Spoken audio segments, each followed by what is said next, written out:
Hello everyone and welcome back to the channel. For today's video, I am going to teach you on how you can create or generate a QR code for your files and folders in Dropbox.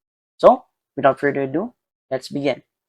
The first thing that we need to do is to log into our Dropbox account.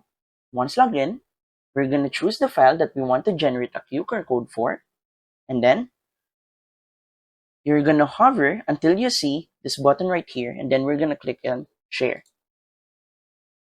Once you click on it, click on Copy Link. Then, the next step would be to access a QR code generator. My personal favorite is to go to qrfi.com. So, if you choose this, make an account, and once logged in, click on Create New on the top right, and then click on Create QR Code. From here, we're going to click on Website, and then we can name our QR code. We can put in the basic information, but most importantly, we're going to paste the link that we copied earlier from Dropbox. Once we customize it, we're going to click on Next.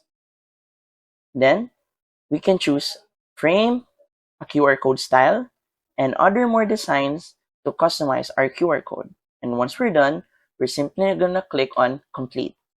Once all those steps are completed, scroll down and look for the Dropbox QR code that we just generated. And then we're going to click here on the menu and click on Download. Then we're going to choose the type of image or file that we're going to save our QR code for. And that's it. So, if you find this video helpful, please don't forget to click like, share, and subscribe to the channel for more helpful video tutorials. See you in the next video. Bye!